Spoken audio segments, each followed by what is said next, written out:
দর্শক, আমি জান্নাতুন নাইম, আপনাদের সবাইকে স্বাগত জানাচ্ছি মুক্ত মঞ্চে। আমাদের এই অনুষ্ঠানের পৃষ্ঠপোষক ইসমাইল মির্জাপুর চা।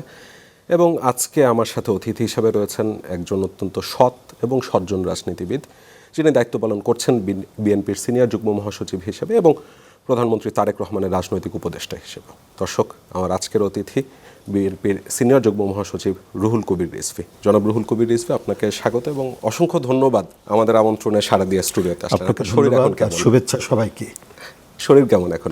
আছি মোটামুটি, আগের চেয়ে অনেকটাই ভালো। আচ্ছা রিজভী ভাই, আমি আপনার জীবন একটু খেয়াল করছিলাম, মানে একটা সংগ্রামের জীবন।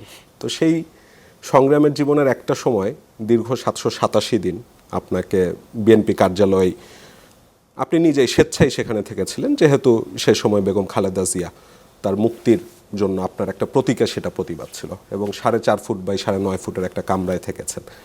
মাঝে মাঝে তখন ঝটিকা মিছিল বের করতেন, আশেপাশে অল্প কিছু কর্মী ছিল, পুলিশ ধাওয়া করতো, আবার ভিতরে চলে যেতে হতো, নিচে পুলিশের পাহারা থাকতো। তো এরপর একটা দীর্ঘ লড়াই সংগ্রাম শেষে আপনার এখন ক্ষমতায় আসলেন। তো ক্ষমতার কাছে থাকতে সবাই খুব পছন্দ করে। নিশ্চয়ই এখন যারা একটা সময় গ্রেফতার আতঙ্কে আপনার আশেপাশে ভিড়তে ভয় পেত, তারা নিশ্চয়ই এখন আপনার আশেপাশে ভিড় করছে। চাইলে এখন আপনি হাজার হাজার কর্মী নিয়ে মিছিল করতে পারবেন।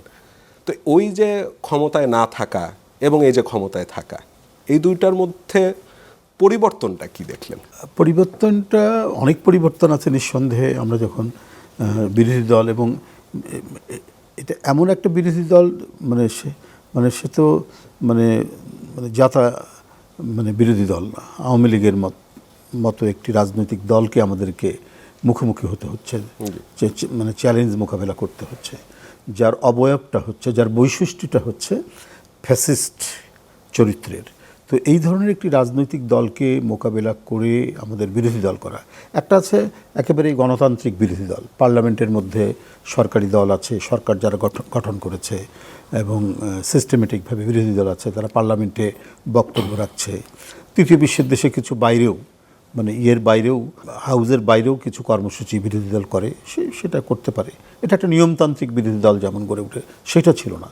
ভয়, ভীতি, গুমের ভয়, ক্রস ফায়ারের মৃত্যুর ভয়, যে কোনো মুহূর্তে হারিয়ে যাওয়ার ভয়, অদৃশ্য হয়ে যাওয়ার ভয়, গ্রেপ্তার হলেও রিমান্ডের নামে টর্চারের ভয়, আঙ্গুল তুলে নিচ্ছে আমার সতীর্থদের অনেকের, পায়ের আঙ্গুল, হাতের আঙ্গুল, পিঠ, বুক একেবারে ক্ষতবিক্ষত। 35 দিন রিমান্ডে নিয়েছি আমি একটানা একবার ছিলাম 35 দিন, কিন্তু 7 দিন, 5 দিন, 2 দিন, এইভাবে অনেকবারই ছিলাম।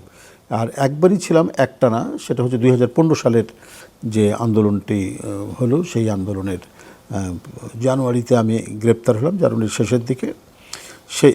সেই আন্দোলনে যখন আমাকে নিয়ে যাওয়া হয়, সেটাতে একটানা 35 দিন, 22 দিন ছিলাম ডিবি কার্যালয়, যেটা ঢাকা মহানগর গোয়েন্দা কার্যালয়, আর 13 দিন ছিলাম মোহাম্মদপুর থানাতে রিমান্ডে। তো এই টানা 35 দিন আমি রিমান্ডে থাকি ওই সময়। তো এইরকম রিমান্ড, তারপরে নানা গ্রেপ্তারের ভয়, মিথ্যা মামলা দিয়ে হয়রানির ভয়, খুঁজে না পেরে পরে, মানে যাকে আসামি করা হচ্ছে বিএনপির, তাকে যদি খুঁজে না পাওয়া যায়, তাহলে তার বাড়িতে গিয়ে, তার বাসায় গিয়ে পরিবারের উপর হয়রানি করা হয়, হুমকি দেওয়া হয়। এই এক ভয়াবহ, আমরা কি বলে যে ভীতির পরিকাঠামোর মধ্যে বসবাস করেছি। হঠাৎ করেই তো সেই ক্ষমতার মসনদ ভেঙে গেল, মানে হঠাৎ করে, মানে 17 বছর লেগেছে, নিরন্তর সংগ্রাম করতে হয়েছে। অনেক সতীর্থ আমাদের সামনে থেকে চলে গেছে। আমারই সেক্রেটারি ছিল জাতীয়তাবাদী ছাত্র দলের কেন্দ্রীয় কমিটি, আমি যখন প্রেসিডেন্ট, আমার যে সাধারণ সম্পাদক ইলিয়াস আলীকে আমরা এখনও খুঁজে পাই না। সে তো একটা জাতীয় পর্যায়ের নেতা, একটা বৃহত্তম ছাত্র সংগঠনের কেন্দ্রের সেক্রেটারি, বিএনপির সে সাংগঠনিক সম্পাদক, এবং সে এমপি। তো সে একজন তো জাতীয় নেতা, তার মতো মানুষকে মানে নিরুদ্দেশ করে দেওয়া হলো। সাইফুল ইসলাম হিরু, সে এমপি ছিল, এক্স এমপি, এবং এটা হলো কী বলে, লাকসামের, কুমিল্লা জেলাধীন লাকসামের বিএনপি সভাপতি, তাকে নিরুদ্দেশ করে দেওয়া হলো। সেখানকার যে আরেকজন ছিলেন হুমায়ুন পারভেজ, তাকে নিরুদ্দেশ করে দেওয়া হলো। মানে আমি নেতৃস্থানীয় নেতৃবৃন্দের নাম বলছি, আর ছাত্র দল, যুব দল, কৃষক দল, ওই নানা দল, শ্রমিক দল, এদের কত নেতাকর্মীকে যে নিরুদ্দেশ করে দেওয়া হয়েছে, এর কোনো ইয়াত্তা নাই। কিন্তু তারপরে আমি বলবো যে বিরোধী দলের এই যে লড়াইয়ের যে একটা মনোবৃত্তি বা মনের মধ্যে সবসময় কাজ করছে আমরা যে কাজটা করছি আমরা অন্যায়ের বিরুদ্ধে করছি, অবিচারের বিরুদ্ধে করছি, অত্যাচারের বিরুদ্ধে করছি। এর মধ্যে কিন্তু একটা রোমান্টিসিজমও অনুভব হয় যে আমরা যেটা স্বাভাবিক, আপনি যেহেতু ন্যায়সঙ্গত বাম যে রাজনীতিও কাজটা, করেছেন। তাই না, ন্যায়সঙ্গত কাজ করতে গেলে একটা রোমান্টিসিজম তৈরি হয়। তো ওই রোমান্টিসিজমের যে একটা ভালো লাগা যে আমরা ন্যায়ের পক্ষে কাজ করছি, আমরা সুবিচারের জন্য কাজ করছি, অতএব আমরা প্রকৃতপক্ষে আমরা একজন বিপ্লবী যে দায়িত্বটা পালন করে আমরা সেই দায়িত্বটা পালন কিন্তু করছি। রিজভী ভাই, জুলাইয়ের একদম শুরুতেও কি কখনো ভেবেছিলেন যে জীবদ্দশায় এই পরিবর্তনটা দেখে না, যেতে পারবেন? 7ই জানুয়ারি যখন সর্বশেষ নির্বাচনটা হয়ে গেল শেখ হাসিনা, যেটাকে আমরা নাম দিয়েছিলাম আমি আর ডামির নির্বাচন বা আমরা আর মামুদের নির্বাচন, যেটা আমরা বলেছিলাম ওই সময়, ওইটার পরে আমিও ব্যক্তিগতভাবে কিছুটা হতাশ হই যে হাসিনাকে নামানো যাবে তো, ক্ষমতাচ্যুত করা যাবে তো, সে তো এখন চূড়ান্তভাবে ফ্যাসিবাদের মানে দেখাবে, তার যে আরও যে পরাকাষ্ঠা সেটা সে দেখাবে, ভয়ঙ্কর রকমের বহিঃপ্রকাশ হবে, আরও বেশি অত্যাচারী এবং হিসাবে প্রতিহিংসা পরায়ণ হয়ে আত্মপ্রকাশ করবে। এই জিনিসগুলো আমরা মনে করছিলাম যে তাহলে এদেশে কি আর কোনোদিনই গণতন্ত্র ফিরে আসবে না, কমপক্ষে স্বাধীনভাবে আমি আমার কথাটুকু বলবো, বলার পর নির্বিঘ্নে বাসায় ফিরে যেতে পারবো কি না এই নিশ্চয়তাটা ছিল না, এবং এই নিশ্চয়তাটা পাবো কি না কোনো দিন এটাও মনের ভাবনায় কখনো আসেনি। শেখ হাসিনা তো মানে একজন যে ডিকটেটর হয়, ডিকটেটরের যে সংজ্ঞা সে সংজ্ঞার মধ্যেও পড়ে না। তার সংজ্ঞাটা হচ্ছে কি মানে নাৎসিবাদের সংজ্ঞা বা ফ্যাসিজমের যে সংজ্ঞা সেই সংজ্ঞার সাথে মিলে যায় হচ্ছে তার দুঃশাসন শেখ হাসিনা। তো সেখানে যে একটা ডিকটেটরিয়াল শাসনেও যতটুকু স্পেস থাকে সেটাও পাননি। ফ্যাসিবাদী শাসনে তো সেই স্পেসটা থাকে না, এবং থাকে না বলেই মানে সেইভাবেই দেশ শাসন করেছে। তো সেইটার একদিন পতন হলো। সেটার একদিন পতন 5 আগস্ট আপনি জেলে ছিলেন, জি। খবর পেলেন কিভাবে? আমরা খবর জেলখানা থেকে পাচ্ছি, আর জেলখানা এমন একটা জায়গা, এমন একটা স্থান যে বাইরে যে কোনো যে ধরনের যে কোনো ঘটনা ঘটুক না কেন জেলখানার মধ্যে সবার আগে চলে যায় সেই সংবাদটা, এরকম একটা। বিএনপির মোটামুটি সব নেতাকর্মীরাই তো তখন জেলে, অলমোস্ট সিনিয়র যারা ছিলেন। হ্যাঁ, জেলে। শুধু ফখরুল সাহেব বোধহয় বাইরে তারপরে ছিলেন। বৈষম্য বিরোধী ছাত্র আন্দোলনের প্রচুর ছেলেদেরকে গ্রেপ্তার করা হয়েছে, অন্যান্য যারা দল আন্দোলনে ছিল তাদেরও অনেক নেতৃবৃন্দকে গ্রেপ্তার করা তো হয়েছে। ওই খবর শোনার পরে কেমন লেগেছিল? তো নিঃসন্দেহে আমরা তো আনন্দিত হয়ে উঠেছি সকাল 10টার সময় যখন শুনলাম যে সেনাবাহিনীর প্রধান উনি ব্রিফ করবেন। হ্যাঁ, উনি বক্তব্য রাখবেন কিছুক্ষণের মধ্যেই বা কয়েক ঘন্টার মধ্যেই করবেন, তখনই আমরা সব চিৎকার করে উঠেছি যে এবার হাসিনা একটা হচ্ছে। এটা হচ্ছেই। এবং তার আগের দিন মানে হচ্ছে, খবর তো প্রতিদিনই পাচ্ছি, যখন কারফিউ দেওয়া শুরু করেছে, এর আগে তো সে কারফিউ দেয়নি, প্রতিদিন যখন কারফিউ দেওয়া শুরু করেছে তখন বুঝেছে এবার আর সে টিকবে না। তখন আমরা রিমান্ডে, আমরা ডিবি কার্যালয়ে, আচ্ছা। তখন এই কারফিউতে যখন খুব মানে আন্দোলন যখন তীব্র হচ্ছে, তীক্ষ্ণ হয়ে উঠেছে, 3 তারিখে আমাদেরকে মিন্টু রোডের ডিবি কার্যালয় থেকে আদালতে হাজির করা হলো এবং আমাদেরকে জেলে পাঠানো হলো সন্ধ্যার সময়। এটা একটা বড় কাহিনী, মানে মধ্যে আমাদের রিমান্ডে রাখা, জেলে নিয়ে যাওয়া, আবার জেল থেকে আবার রিমান্ডে নিয়ে আসা 7 দিন পরে। এই ঘটনাগুলো আমাকে 19 জুলাইয়ের পর থেকে 5ই আগস্ট পর্যন্ত এই ঘটনাগুলো ঘটেছে। তো এরপরে আমাদের যে ধারণা, অনেক মামলা, আগে তো অসংখ্য মামলা, প্রায় 250-এর মতো মামলা, আর এই 5ই আগস্টকে কেন্দ্র করে এই যে আপনার মেট্রো রেল স্টেশন পোড়ানো, সেই মামলায় কি 2 থেকে 3 নম্বর আসামি আমি। আরও ওই সময় বিভিন্ন খানে যে ঘটনাগুলো ঘটছে, আন্দোলনের মধ্যে যে ঘটনাগুলো ঘটানো হচ্ছে বা করা হচ্ছে, সেগুলোর প্রত্যেকটিতে মানে মামলায় আমাদের নাম দেওয়া হচ্ছে, আমি সহ আরও যারা আমাদের নেতৃবৃন্দ ছিলেন আমার নামটা। তো আমরা জানি যে যদি হাসিনার পতন না হতো এই মামলাগুলোতে আমাদেরকে শুধু মানে করতো না, নর্মাল মামলা চলতো না, এই মামলার উপর বিচার করে সে একটা বড় ধরনের শাস্তির ব্যবস্থা করত, যাতে কখনোই আর কোনো মানে ডেমোক্রেটিক মিনিমাম কোনো স্পেস না থাকে, কারো কণ্ঠ যাতে আবার জেগে না ওঠে, এই কাজটা সে সর্বশেষ করত। ওই পেরেকটা সে মারত গণতন্ত্রের কফিনে। তো সেই ক্ষেত্রে আমরা বলবো যে 5ই আগস্টের যখন তার পালানোর সংবাদ শুনলাম, সে দেশ ছেড়ে চলে গেছে, মানুষের উত্তাল তরঙ্গের কথা আমরা রেডিওতে শুনছি, তারপরে জেলখানার ভিতরেও কারো কারো আপনার টেলিভিশন সেট থাকে, শুধু ওটা পিটিভি দেখা যায়। তো সেখানে তখন তো বিটিভিতে তখন হয়ে গেছে, সব খবরই দেখাচ্ছে আন্দোলনের মানুষের, বিটিভিও স্বাধীন হয়ে গেছে, স্বাধীন হয়েছে। বিটিভিতে কি বলে যে সেই মিছিলের ছবি দেখছি, সব ওই গণভবনে যাচ্ছে বেরোচ্ছে, মানুষের যে উত্তাল তরঙ্গ, সেই তরঙ্গের ছবিটা আমরা দেখতে পাচ্ছি। গোটা জেলখানার মধ্যেই তো আনন্দ উল্লাস চলছে। বিভিন্ন যে বন্দিশালাগুলো, ওয়ার্ড বলা হয়, ওয়ার্ড বিল্ডিং, বিভিন্ন যে বিল্ডিংগুলো যেখানে বন্দীদেরকে রাখা হয় ঠেসে ঠুসে, তো সব তো ঠেসে ঠুসে রাখার মতো অবস্থা। সেই বিল্ডিংগুলোর থেকে আওয়াজ আসছে, আনন্দধ্বনি আসছে, মিছিলের শব্দ শুনছি ওখান থেকে। এই সারা রাত চললো। তারপরের দিন সকালে একটা সংঘাত হলো অবশ্য।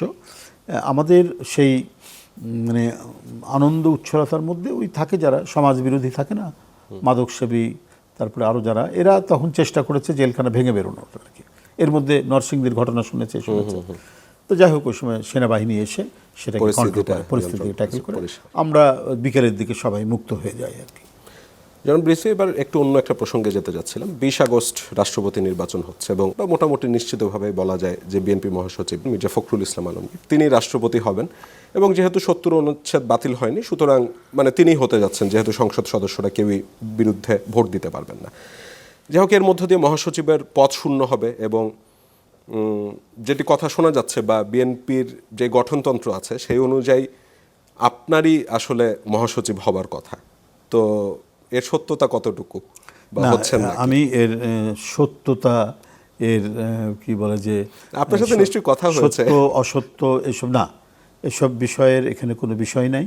কারণ পার্টির যে হায়েস্ট যে ফোরাম, সেটা হলো জাতীয় স্থায়ী কমিটি, ন্যাশনাল স্ট্যান্ডিং কমিটি।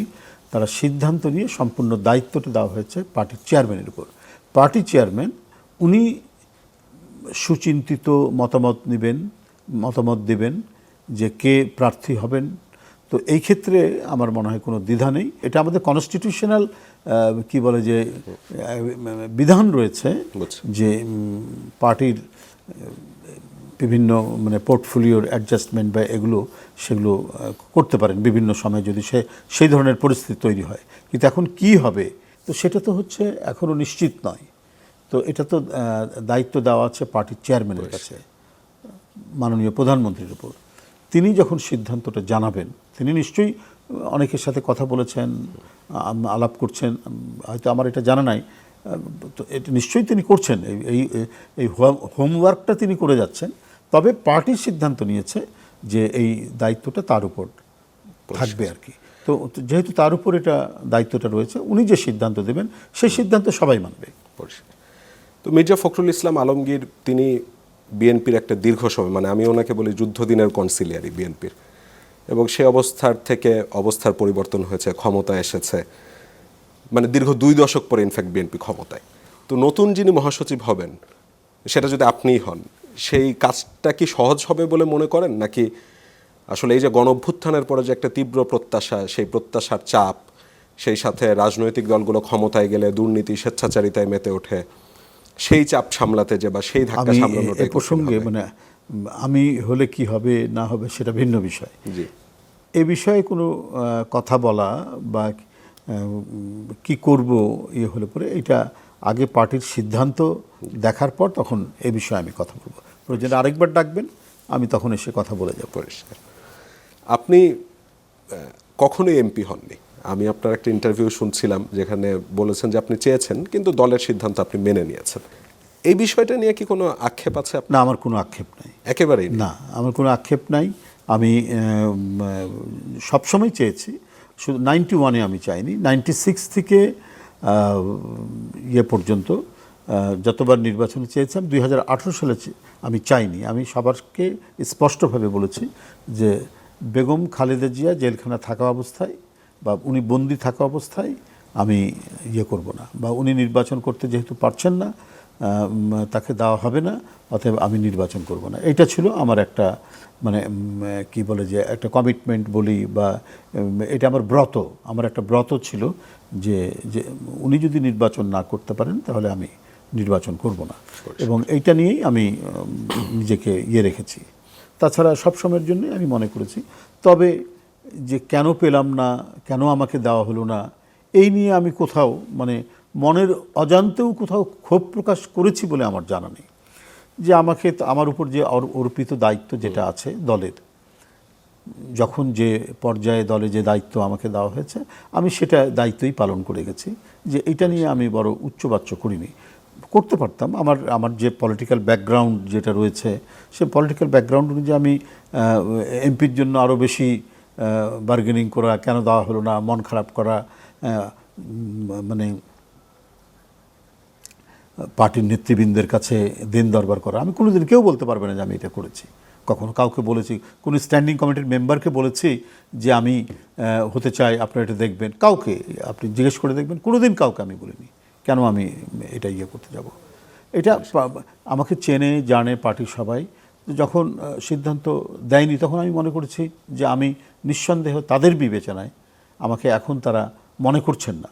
আমি সেই 96 থেকে যদি আমি ধরে নেই, তো আমি সেইভাবেই করেছি এবং কোনোদিনই এই নিয়ে কোনো মানে মনস্তাপ বা মন খারাপ প্রদর্শন আমি করিনি। পর আমরা একটু দেশের সামগ্রিক অবস্থায় চলে আসতে যাচ্ছিলাম। আমি রিসেন্টলি প্রথম আলোতে একটা প্রতিবেদন পড়ছিলাম, একটু দর্শকদের সুবিধার্থে বা আপনার চোখে পড়েছে নাকি জানি না, তারা হচ্ছে দখল চাঁদাবাজি নিয়ে একটা প্রতিবেদন করেছে এবং চট্টগ্রামের অপরাধ নিয়ে অনুসন্ধান করেছে। শিরোনামটা এমন যে দখল চাঁদাবাজির মুখ বদলেছে, খাত বদলায়নি। সেখান থেকে একটু অংশ আমি কোট করে আপনাকে শোনাতে চাই। তারা বলছে যে 28 জুন থেকে 30 জুলাই পর্যন্ত চট্টগ্রাম শহরের অন্তত 30টি এলাকায় শতাধিক মানুষের সাথে কথা বলেছে প্রথম আলো, এবং অনুসন্ধানে দেখা গেছে যে রাজনৈতিক পালাবদলের পর চট্টগ্রামের অবৈধ আয়ের উৎসগুলো, যেগুলো আগে যুবলীগ ছাত্রলীগ ঘনিষ্ঠদের প্রভাব ছিল, সেখানে এখন সরাসরিভাবে বিএনপি নেতা, ছাত্রদল, যুবদল প্রভাব রয়েছে। এবং তারা দেখেছে যে চট্টগ্রাম নগরের ঘাটকুলে থেকে আগে টাকা আদায় করতে আওয়ামী লীগ, এখন সেটা বিএনপি করছে। তো 5 আগস্টের পরে মানুষ একটা রাষ্ট্র কাঠামো বদলের স্বপ্ন দেখেছিল, সমাজ কাঠামো বদলের পরিবর্তনের যে স্বপ্ন দেখেছিল। আপনার কাছে কি মনে হয় যে বিএনপি এবং তার অঙ্গ সংগঠনের কিছু কিছু নেতা সেই পরিবর্তন বলতে নিজেদের পকেট ভারী করা বুঝেছেন? কেউ কেউ সেটা বুঝতে পারে, তাদের সামগ্রিকভাবে যে রাষ্ট্র চেতনা, সমাজ চেতনা, এই চেতনার ঘাটতির কারণে কেউ কেউ বুঝতে পারে। কিন্তু আপনাকে দেখতে হবে যে পার্টি এই ব্যাপারে কী ভূমিকা রেখেছে। পার্টি এই ব্যাপারে প্রায় 2 থেকে 2.5 হাজার যুবদল, স্বেচ্ছাসেবক দল, ছাত্রদল, যারা এই ধরনের পথভ্রষ্ট সমাজবিরোধী কর্মকাণ্ডের সাথে জড়িত ছিল, কাউকে স্পেয়ার করেনি। এই 2 থেকে 2.5 হাজার নেতাকর্মীকে কিন্তু সারা দেশে বহিষ্কার করা হয়েছে। তাদের এখনও তারা বহিষ্কার অবস্থায় রয়েছে, থামানো যাচ্ছে না কেন? কিন্তু একটা বিষয় হচ্ছে যে স্থানীয়ভাবে যারা নেতৃত্ব দিচ্ছেন তাদেরও এই বিষয়ে আরও বেশি দায়িত্ব পালন করা উচিত বলে মনে করছি। কিন্তু আমি আপনাকে খুব সুস্পষ্টভাবে বলবো, এটা যখনই পার্টির চেয়ারম্যানের দৃষ্টিগোচর হয়েছে, উনি যখন এটা দেখেছেন যে ধরনের ঘটনা ঘটেছে, বিন্দুমাত্র তিনি সময় অপব্যয় করেননি। সাথে সাথে কাজটা তো আমাকেই করতে তার মানে আপনাদের জিরো টলারেন্স? আমি জানি, হ্যাঁ, একেবারে জিরো টলারেন্স। আমাকে জানিয়েছেন ব্যবস্থা নেওয়ার জন্য, এবং যে ব্যবস্থার কথা বলেছেন সাথে সাথে আমরা সেটা ব্যবস্থা নেওয়া হয়েছে, সেটা শোকজ হয়েছে, সেটা অব্যাহতি দেওয়া হয়েছে, সেটা বহিষ্কার করা হয়েছে। কাউকে মানে অপরাধের গুরুত্ব অনুযায়ী, গ্র্যাভিটি অনুযায়ী যে ধরনের শাস্তিমূলক ব্যবস্থা নেওয়া দরকার পার্টি সেটা নিয়েছে। এবং এখনও যারা এটার মধ্যে ইনভলভ আছেন, মানে কেউই রেহাই পাবেন না, কাউকে স্পেয়ার করা হবে না। এমনকি আমি বলি যে কয়েকদিন আগে, মাত্র 10-12 দিন আগে, 15 দিন আগে একজন এমপিকেও শোকজ করা হয়েছে। এ ব্যাপারে আপনি দেখেছেন নিশ্চয়ই, এ ব্যাপারে আমাদের চেয়ারম্যান একেবারে জিরো টলারেন্ট তার মধ্যে, এবং তিনি এটাকে মানে কখনোই এই বিষয়টিকে প্রশ্রয় দেন না, এবং এ ব্যাপারে তিনি সবসময় খুব সতর্ক থাকেন যে এটাকে করা হবে না, কখনোই মানে গ্রাহ্য করা হবে না। আমি গেল 23 জুন, এই বছরেরই 23 জুন আপনার কেন্দ্রীয় কার্যালয়ের সামনে আমি আপনাকে বলতে শুনলাম একটা প্রতিবাদ মিছিল শেষে আপনি বলছিলেন, আমি জাস্ট দর্শকদের সুবিধার্থে আবারও কোট আনকোট করছি আপনাকে, আপনি বলেছেন যে গত 17 বছরে বিরোধী দলকে দমন করতে পুলিশ, র্যাব ও গোয়েন্দা সংস্থাকে ব্যবহার করা হয়েছিল। বিএনপির বহু নেতাকর্মী হত্যা, গুম ও নির্যাতনের শিকার হয়েছেন। আবার সেই গুমের রাজত্ব ফিরতে জনগণ সমর্থন দেবেন না। এবং সেদিন আপনি বলেছিলেন যে তারেক রহমানের নেতৃত্বাধীন সরকার ক্ষমতা নেওয়ার পরে 4 মাসে কোনো গুম, ক্রসফায়ার বা মিথ্যা মামলার ঘটনা ঘটেনি। জনাব রিজভী, আপনি কি এটা জানেন যে বাগেরহাটের মোংলায় কোস্টগার্ডের পরিচয় একজন যুবককে তুলে নেওয়া হয়েছে এবং সেটা নিয়ে HRW উদ্বেগ জানিয়েছে, এবং তারা বলেছে যে 2024 সালের জুলাই গণ অভ্যুত্থানের পর বাংলাদেশে এটি প্রথম গুমের ঘটনা। এই বিষয়ের সরকার নিঃসন্দেহে এটি এখনো পর্যন্ত তাকে পাওয়া যায়, সতর্ক রয়েছেন, এবং এটার অনুসন্ধানের জন্য সরকার তৎপর রয়েছেন। এবং যাতে আর কোনো গুমের ঘটনা না ঘটে, মানে হাসিনার আমল সহ। এর জন্য আপনি জানেন যে কয়েকদিন আগে গুমের আইন হয়েছে। সেখান নিয়েও আমার কিছু প্রশ্ন আছে যে সেটা থাকতে পারে। আপনার এই যে প্রশ্নটা আছে, এই প্রশ্নতে যে আপনি করতে পারছেন, এই প্রশ্নটা করারও এই 17 বছর কোনো সুযোগ ছিল না। এই প্রশ্ন করাও ছিল অত্যন্ত মানে কঠিন একটা বিষয়, তা সত্যি। যে আপনি এখান থেকে ফিরে যাবেন কিনা, বাসায় পৌঁছতে পারবেন কিনা, বা আমি এর উপরে কথা বলে পৌঁছতে পারবো কিনা। আপনার টক শো থেকে, আপনি জানেন তো, টক শো থেকে অনেককে ধরে নিয়ে যাওয়া হয়েছে। মানে টক শো থেকে যখন সে বাড়িতে যাচ্ছে, গাড়িতে উঠেছে, তারপরে ওখানে না গিয়ে তাকে ডিবি অফিসে নিয়ে যাওয়া হয়েছে। এরকম বহু নেতার নাম আমি আপনাকে একেবারে তালিকা করে বলে দিতে পারবো আর কি। আমাদের সেই অভিজ্ঞতা আছে। যে প্রশ্নটা আমার ছিল এই যে তবে ওই যে আপনি কোস্ট গার্ডের কথা বললেন, সেটার বিষয়ে আমারও, কারণ সরকারের যে কমিটমেন্ট, এটা যদি হতো তাহলে আরও নানা বিষয় হতো, অনেক পলিটিক্যাল ব্যাপারটাই তো। মানে একটা সরকার যদি স্বৈরাচারী হয়, তাহলে প্রথম টার্গেট থাকে তার অপোজিশনদেরকে নির্মূল করা। তো এটা হয়তো পলিটিক্যাল না, এটা পলিটিক্যাল না, এটা কোনো বিচ্ছিন্ন বিক্ষিপ্তভাবে, এটা সরকার নিঃসন্দেহে সরকার এটা খতিয়ে দেখছে পরিষ্কার। তো আমি যেটা বলছিলাম যে অবশ্যই এটা নিয়ে পরে হিউম্যান রাইটস ওয়াচ উদ্বেগ জানিয়ে যেটা বলেছে যে সরকারের এখন জবাবদিহিতা নিশ্চিত করে এই প্রাতিষ্ঠানিক সংস্কারগুলো করা দরকার। তো যাই হোক, যেই খসড়ার নীতিমালা মন্ত্রিসভা অনুমোদিত হয়েছে, সেখানে গুমের তদন্ত করবার দায়িত্ব দিয়েছে পুলিশকে। তা আমরা এর আগের সরকারের সময় যে গুমের ঘটনাগুলি দেখেছি, সেখানে রাষ্ট্রের খুব বড় বড় এজেন্সিগুলি ছিল, অনেক উপর থেকে কমান্ড আসতো, তারপর গুমের ঘটনা হতো। আপনি কি আসলে বিশ্বাস করেন পুলিশ যদি ডিজিএফআই বা এনএসআই বা রাষ্ট্রের সর্বোচ্চ পর্যায় থেকে কেউ গুম করতে চায়, তার বিরুদ্ধে যে তদন্ত করবে? না, আমি বিশ্বাস করতে চাই। আমি বিশ্বাস করতে চাই পৃথিবীতে আপনার তদন্ত করা, আমি বলি আর কি, সেটা হলো যে পুলিশই তো তদন্ত করে, হ্যাঁ, পুলিশ আইডেন্টিফাই করে। এটা হচ্ছে সারা পৃথিবীতেই, বাংলাদেশ পৃথিবীতেই যে আইন আছে, পুলিশ যে আইন, পুলিশের উপরেই সেই দায়িত্বটা করা। সরকার যে মানে প্রসিকিউশন যেটা করা হয়, তো সেটা তো করে হচ্ছে মানে পুলিশ করে। তো সেই ক্ষেত্রে তদন্ত করার দায়িত্ব হচ্ছে তার মধ্যে। এখন কথা হচ্ছে যে আমি সেটা নিরপেক্ষভাবে করব কি না। আমি যদি সরকার ইনফ্লুয়েন্স ছাড়া এই দায়িত্বটা যদি পুলিশকে দেওয়া হয় যে তুমি এটা সঠিকভাবে করবে, কারণ শুধু তুমি একা নও, তোমাকে গণমাধ্যম অনুসরণ ফলো করছে, তোমাকে আরও বিভিন্ন অর্গানাইজেশন ফলো করছে। তোমার যদি কোনো ত্রুটি হয়, তাহলে তোমাকে জবাবদিহি করতে হবে। তার আগে তো সবাইকে পুলিশকে শক্তিশালী করতে হবে। এই যে কাজটা, হ্যাঁ অবশ্যই কাজ তো পুলিশই করবে, কিন্তু পুলিশের যে কাঠামোগত যে দুর্বলতা এখন রয়েছে, সেটার সংস্কার করতে হবে, সেটাকে ঠিকঠাক করতে হবে। এটা তো ভেঙে দিয়ে গেছে। পুলিশ তো পুলিশ ছিল না, পুলিশ ছিল একটি রাজনৈতিক দলের একটা লাঠিয়াল বাহিনী। পুলিশ ছিল এমন একটি মানে অঙ্গ সংগঠন এই ফ্যাসিবাদের, যে যারা দলীয় ভূমিকা পালন করেছে, পুলিশের ভূমিকা পালন করে। আমি আপনাকে বলি, আমরা তো অনেকবার অ্যারেস্ট হয়েছি। যখন ডিবি অফিসে নিয়ে যায় কর্মকর্তারা, যারা পুলিশের মানে বড় বড় কর্মকর্তা, যারা আমাদেরকে ইন্টারোগেশন করেছেন বা তাদের রুমে বসিয়ে রেখেছেন জিজ্ঞাসাবাদের নামে, তারাও প্রথমে পরিচয় দেয় যে আমি ছাত্রলীগের অমুক ইউনিভার্সিটির অমুক হলের বা ইউনিভার্সিটি কমিটির এই ছিলাম। সে যে একটা কম্পিটিটিভ পরীক্ষায় উত্তীর্ণ হয়েছে। কিন্তু এবার এমন পুলিশ অফিসারকে বলতে শুনলাম তিনি ছাত্রদলের পরিচয় দিচ্ছেন। না, সেটা ঠিক নয়। এটা নিয়ে সেটা আমি বললাম যে মানে পুলিশের তো আচরণগত পরিবর্তন দেখছি না। অবশ্যই না, সেটা করতে হবে। এটা তো এখন তো কেবল শুরু হয়েছে সরকারের পথ চলা। তো এই শুরুর দিয়েই তো আপনি, এটা তো আর 17 বছর না, এটা 6 মাস। এই 6 মাসের মধ্যে এটা হয়েছে। যারা এরকম করেছে, এবং আমি এটাও জানি যে একজন পুলিশ কর্মকর্তা তার রাজনৈতিক পরিচয় দিতে গিয়ে সে আর কোনোভাবেই হয়নি, মানে তাকে স্পেয়ার করা হয়নি। আচ্ছা, আপনাদের সময়ের ঘটনা এই 6 মাসের মধ্যে একটা ঘটনা আমরা জানি। এবং অনেক কিছু মানে আস্ফালন করতে যাওয়ার কারণে অনেকে সাসপেন্ড না হলেও ওএসডি হয়ে আছে। আপনি খবর নেন, আমি বলতে চাই না আর কি। হ্যাঁ, এরা হতে পারে যারা ছাত্র জীবনে ছাত্রদল করছে। আমি তো ছাত্রদলের প্রেসিডেন্ট ছিলাম, কিন্তু তাদেরকে রিভাইভ করতে পারিনি। ইন এ সেন্স, তারা তো যখন বিপদে পড়ে বা কিছু আমার কাছে আসে, বা আমার মতো যারা ছাত্রদলের সভাপতি সেক্রেটারি ছিল অনেকের কাছে যায়, মানে ন্যাচারালি আমাদের সাথে স্লোগান দিয়েছে, মিছিল করেছে, ভালো ছাত্র, একটা কম্পিটিটিভ পরীক্ষায় উত্তীর্ণ হয়েছে, এখন যদি কোনো চাকরিগত সমস্যা হয় তো আসতেই পারে। হ্যাঁ, কিন্তু সরকার এই ব্যাপারে অত্যন্ত শক্ত ভূমিকা পালন করেছে। আমি এটা আপনাকে নিশ্চিতভাবে বলতে পারি। এটা এমন নয় যে ঠিক আছে ও করেছে, ও তো আমার লোক, করেছে। মানে পুলিশি হেফাজতের নামে যে নিপীড়ন, এই নিপীড়নে সরকার উল্লিখিত হতো ফ্যাসিবাদী আমলে, এবং জানতে চাইতো যে অমুককে ধরার পর তোমরা তাকে তার উপরে কিছু করেছো কিনা, আপ্যায়ন ঠিক মতন হয়েছে আপ্যায়ন কিনা। ঠিক মতো হয়েছে কিনা। এই ঘটনাগুলোও কিন্তু ঘটেছে ওই সময়, তার বহু নজিরও আছে। এবং আপনারা কিন্তু এই এখন আমাদেরকে সেটাকে- বিশ্বাস করতে বলছেন যে এই ধারার থেকে বিএনপি না, নিঃসন্দেহে, বের হয়ে আসবে। অবশ্যই।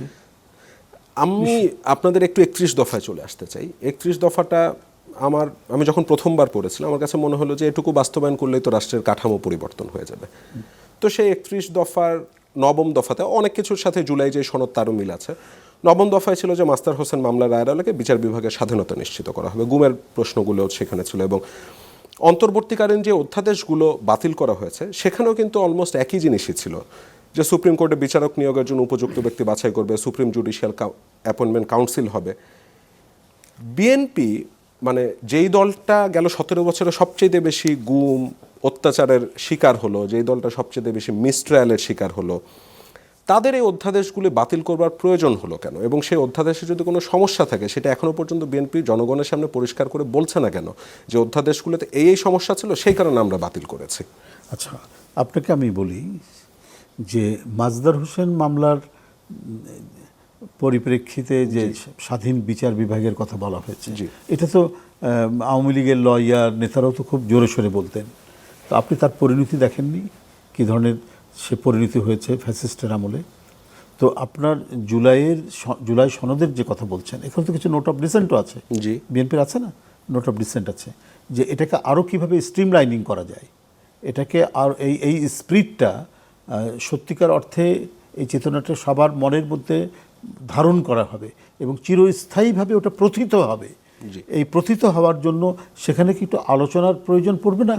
সে তো আলোচনা করতে পারে। আমরা যখন এটাকে আপনার আইনীকরণ করব, যদি সংবিধান সংশোধনের যদি প্রয়োজন হয়, তার আগে আপনার জুলাই আন্দোলনে যে সমস্ত রাজনৈতিক দলগুলো আপনার যাদের অংশীদারিত্ব আছে, তারা যদি এক টেবিলে বসে, এর আগে যখন আলাপ আলোচনার ক্ষেত্রে যখন হয়েছে সবাই সই করেছে, আবার যদি বসে ফাইনাল আইনীকরণ করার জন্য, তাতে অসুবিধা কী আছে?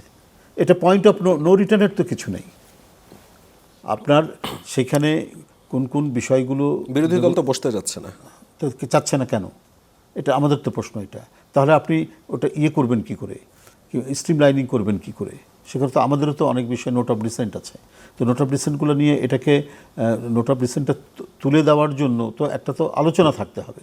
সেই আলোচনাটা কেন আসছেন? বিরোধী দল যে বারবার অভিযোগ করে বিএনপি সংস্কার চায় না, না, সেটা তো অভিযোগ করতে পারে মানুষও কিন্তু অনেকে এই ধরনের কর্মকাণ্ডে রিজভি ভাই এরকমই বিশ্বাস অভিযোগ করতে তো শুরু অনেক করেছে। কিছুই মানে অনেকেই করে, কিন্তু অভিযোগ আর বাস্তবতার মধ্যে তো আপনার কোনো সম্পর্ক নেই।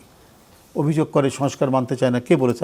কিন্তু বিএনপির পক্ষ থেকে যে বলেছে যে আমরা জুলাই যে চার্টার আমরা সবগুলোই মানব, সব কিছুই করবো, নোট অফ ডিসেন্টগুলো নিয়ে আমরা আলাপ আলোচনা করব। কবে নাগাদ এই পরিবর্তনগুলি দেখা যেতে পারে? আমার মনে হয় যে খুব দ্রুতই এটা সম্ভব হবে যদি সবাই আন্তরিক হয়।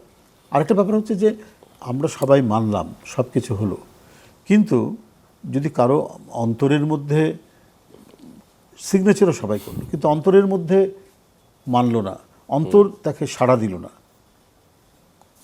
5 বছর পর যদি কোনো রাজনৈতিক দল, তাদের সেই রাজনৈতিক দল যদি ক্ষমতায় আসে, সেটা এটাকে বাতিল করে দিতে পারে।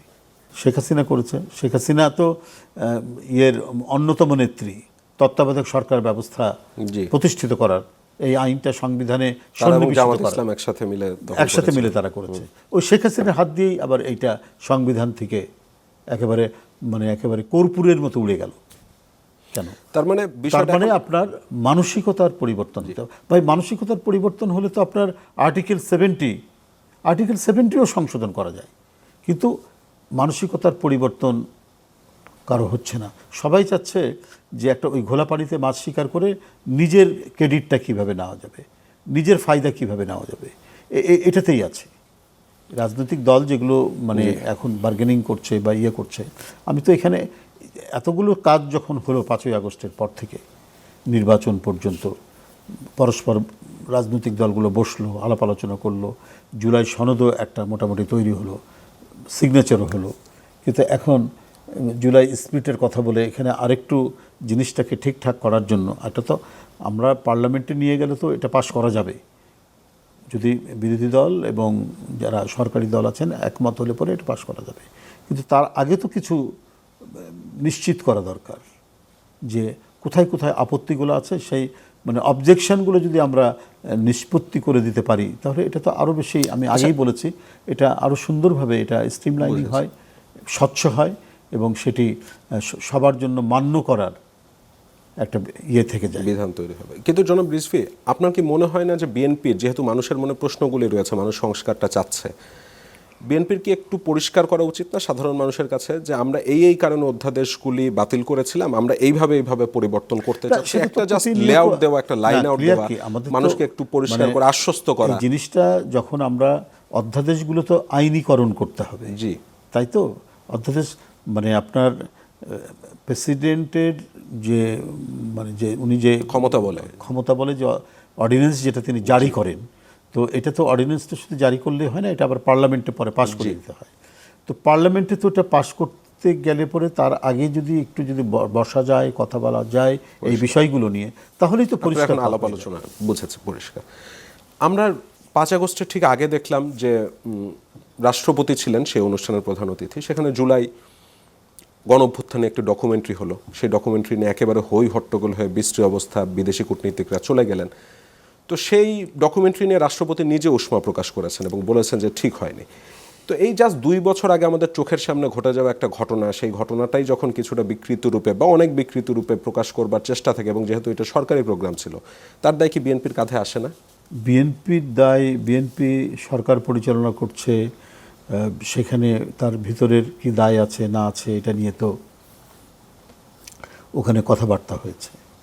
সেই কথাবার্তাগুলো অভিযোগ করেছে যারা ওখানে হইচই করেছেন, সেটার উত্তর দিয়েছেন মুক্তিযোদ্ধা মন্ত্রী, বলেছেন হ্যাঁ কিছু ভুল ত্রুটি হয়েছে, এটা ঠিক করা হবে, আপনারা আসেন, পরবর্তীতে আমরা এটা ঠিক করা হবে।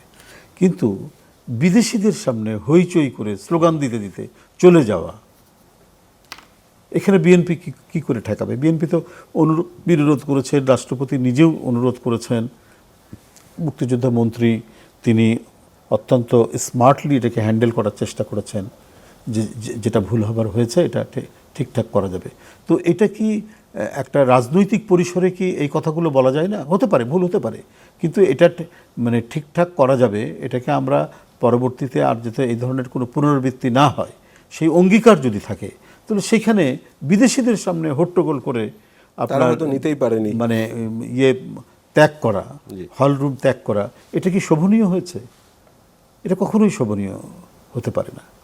আপনি আর যদি মানে এটা নিয়ে যদি বাকবিতণ্ডা হইচই করতে হয়, মিটিং শেষ হোক, বিদেশিরা চলে যাক, তারপরে আপনারা কয়েকজন রাষ্ট্রপতি চলে যাক, আপনার মন্ত্রীর সাথে বসেন যে আমরা এই কারণে অসন্তুষ্ট হয়েছি, আমাদের মনে আঘাত লেগেছে। কিন্তু এটা একটা জাতির মানে কি প্রতিনিধিত্ব করার ব্যাপারে, একটা জাতি আন্তর্জাতিকভাবে তার পরিচয়ের ক্ষেত্রে এটা তো একটা দাগ পড়ে গেল, এটা তো দাগ হলো যে ওই হট্টগোলের মধ্যে বিদেশিরা হল রুম ত্যাগ করে। মন্ত্রণালয়েরই একটু আগে আরো কষাস হওয়া উচিত ছিল না? ডকুমেন্টারিটা একবার রিভিউ করে দেখা উচিত ছিল না? হতে পারে, ভুল হতে পারে। আপনার কি মনে হয় কোনো অতি উৎসাহী গোষ্ঠী এসব কাজ করে থাকে? মানে আওয়ামী লীগের সময় প্রায় আমরা দেখতাম। সেটা অতি উৎসাহী গোষ্ঠী হতে পারে, সেটা পরে তদন্ত কমিটি হতে পারে, নানা কিছু হতে পারে, কিন্তু স্বয়ং যিনি মন্ত্রী তিনি বলছেন যে এটা ভুল হয়েছে, এটা সংশোধন করে নেব, এখানে কোনো আমাদের ইয়ে হবে না, এই বিষয়টা কোনোভাবেই আমরা জেদ ধরে থাকবো না যে আমরা যেটা করেছি সেটাই ঠিক থাকবে, যে ঠিক আছে এটা হয়েছে আমরা সেটা ঠিক করে নেব। তো এই কথাটা বলার অধিকার নেই একটি মানে আমরা সামাজিক পরিসরেও তো সেটা হয়, মানে বিয়ে বাড়িতে নানা কি বলে দেন দরবার করার ক্ষেত্রেও তো এই বরযাত্রী উঠে যাচ্ছে বা কন্যা উঠে যাচ্ছে, এরকম ঘটনা হয়, পরে আবার সাবসেটেল করে সব কিছু হয়, কথাবার্তা আছে, ঠিক আছে এটা দেখবো, এটাই করব। এটা তো আমাদের সমাজে হয়, মানে আমাদের সামাজিক বিভিন্ন বিচার আচারেও তো সেই বিষয়গুলো হয়, না হলে সামাজিক মানে শান্তি থাকবে কী করে? আপনি যদি ডেমোক্রেসিকে শক্তিশালী করতে চান, আপনি যদি গণতন্ত্রের যদি অব্যাহত রাখতে চান, এটা যদি কন্টিনিউটি যদি বজায় রাখতে চান, তাহলে এই যে ঘটনাগুলো, বিশেষ করে সবচেয়ে বড় ব্যাপার হয় যদি বিদেশিরা না থাকতো, তাহলে সেখানে হইচই বাদানুবাদ আপনার নানা কথা বলা, জোরালো কথা বলা যেত। কিন্তু বিদেশিদের সামনে আপনি কাজটা করে বাংলাদেশের যে পরিচয়ের মধ্যে তো নিঃসন্দেহে একটা দাগ পড়ে গেল।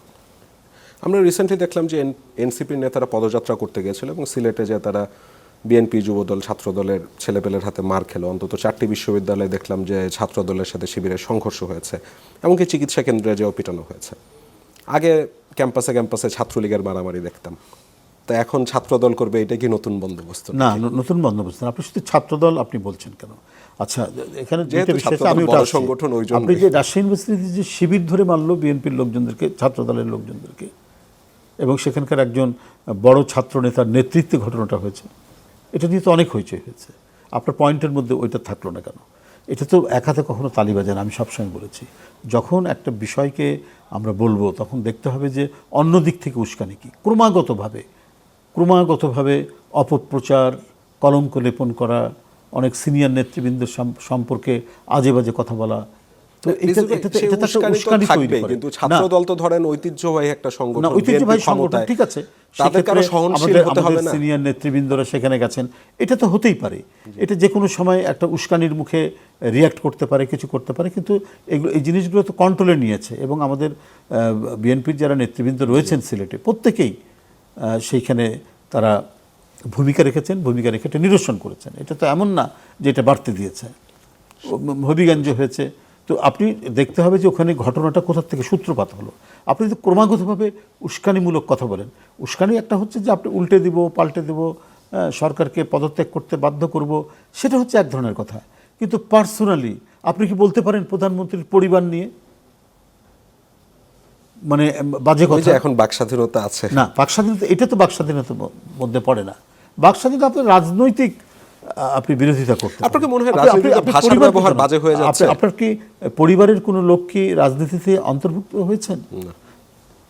প্রধানমন্ত্রীর সহধর্মিণী তিনি উনি ডাক্তার, বিভিন্ন সামাজিক অনুষ্ঠানে যান, কিন্তু মানে এবং অত্যন্ত সজ্জন একজন মহিলা। সবাই মানে বিরোধী দল বলেন, সরকারি দল বলেন, বিরোধী পক্ষের মানুষ, বুদ্ধিজীবী, সবাই এক পক্ষে মানে এক বাক্যে ভদ্র মহিলাকে একজন মানে সজ্জন ব্যক্তি হিসাবে মনে করে। তো সেই জায়গায় আপনার এই সমস্ত, এদের তো বয়সও কম, তাদের কাণ্ডজ্ঞানহীন যদি লোপ পায়, তাহলে কিন্তু মানে যে ক্রেডিট বা যে কৃতিত্বর কথা বলে তারা যে কাজ করছে, এটা কিন্তু ক্ষুণ্ণ হবে। এটা কিন্তু মানুষ বেশি দিন এটাকে গ্রহণ করবে না।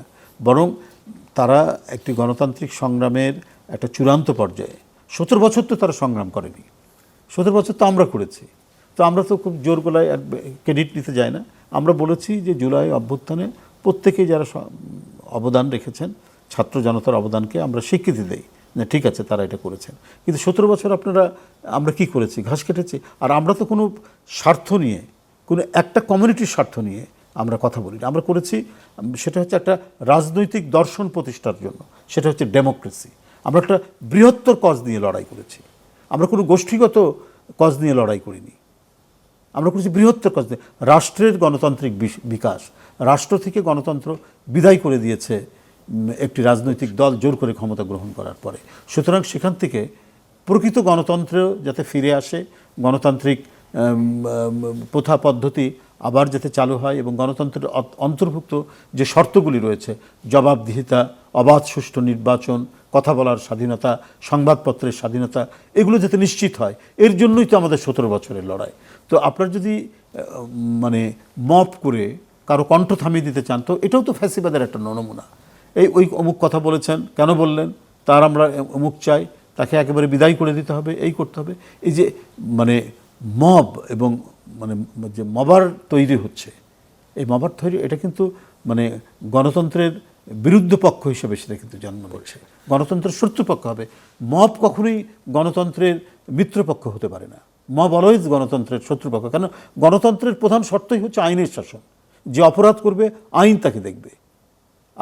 আপনার একটা এলাকায় জোর আছে, লোকজন আছে, আপনি সেটা নিয়ে গিয়ে হইচই করে একটা ন্যায় অন্যায়, আপনি ন্যায় কথাও বলতে পারবেন না, আপনি অন্যায় কথা তো বলতেই পারবেন না। তো সেটার জন্য যেটা যদি অন্যায় হয়ে থাকে সেটা দেখবে হচ্ছে আইন, এবং গণতন্ত্রের প্রধান শর্তই হচ্ছে যে আইনের শাসন, রুল অফ ল। তো রুল অফ লকে প্রতিষ্ঠা করার জন্য আমরা প্রত্যেকেই চেষ্টা করছি, যারা গণতান্ত্রিক সংগ্রামে অংশগ্রহণ করেছেন 17 বছরে, এবং যারা জুলাই বিশাল গণজাগরণে অংশগ্রহণ করেছেন, নেতৃত্ব দিয়েছেন। এত আত্মহুতি, এত মানে শিশু, কিশোর, তরুণদের আত্মহুতি, শ্রমিকদের আত্মহুতি, রিকশাওয়ালা প্রায় 15-20 জন রিকশাওয়ালা মারা গেছে পুলিশের গুলিতে। এরকম কত শ্রমিক যে মারা গেছে তার কোনো ইয়াত্তা নাই।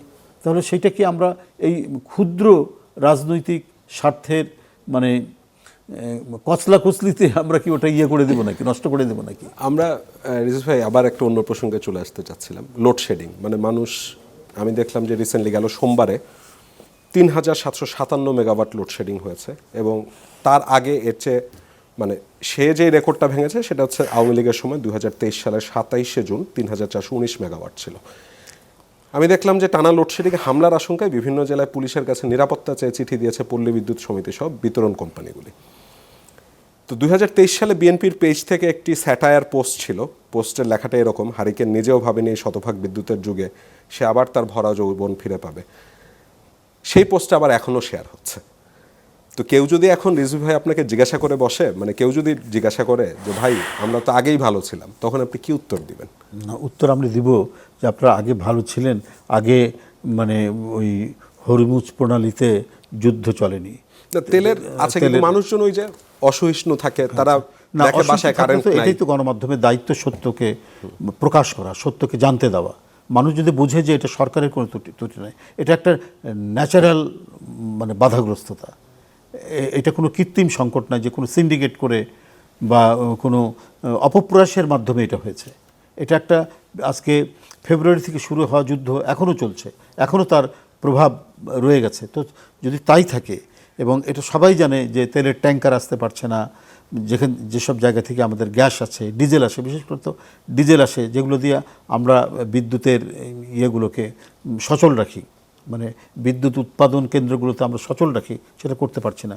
এর মধ্যে আমাদের যেটা ফ্লোটিং যে টার্মিনাল যেটা আছে, মহেশখালীতে যেটা আছে, সেটা আপনার ইয়ে হয়ে গেছে, নষ্ট হয়েছে, সেটা আপনার ত্রুটি ধরা পড়েছে, সেটা রিপেয়ার হচ্ছে।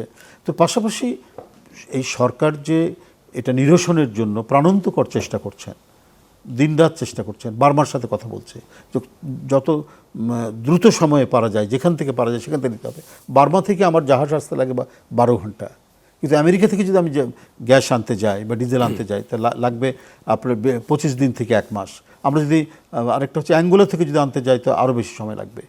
সরকার ইয়ের সাথে কি বলে যে বার্মার সাথে কথা বলছে, সরকার মালয়েশিয়ার সাথে কথা বলছে, যেখান থেকে খুব দ্রুত নিয়ে আসা যাবে।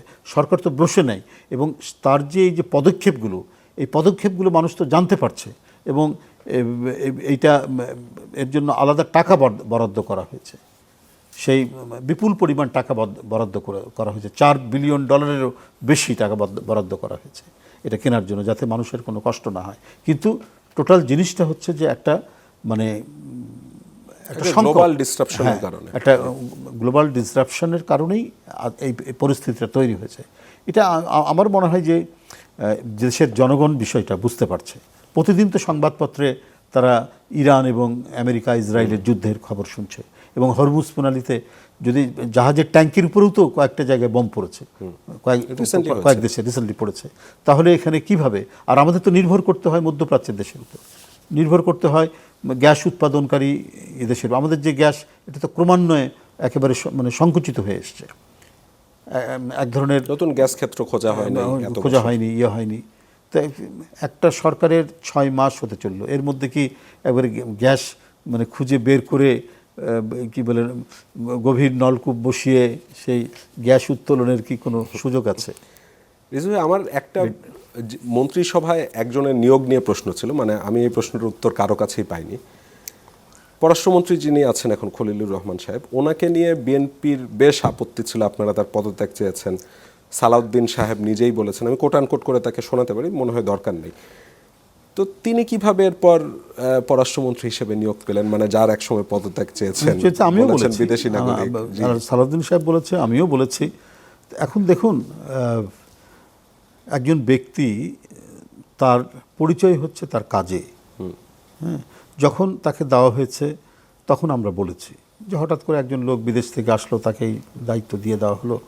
আর এই মানে খুব ক্রুশিয়াল টাইম, তো 5ই আগস্টের পর মানে যে প্যারাডাইম শিফট যেটা বলে, একবার প্যারাডাইম শিফট হয়ে গেল আর কি অনেক কিছু ক্ষেত্রে। আওয়ামী লীগের বৈদেশিক নীতি, আওয়ামী লীগের মানে ইন্টারনাল নীতি, আওয়ামী লীগের সংস্কৃতি, সব কিছু থেকে একটা পরিবর্তন ঘটলো, যেটা মানুষের প্রত্যাশার মধ্যে।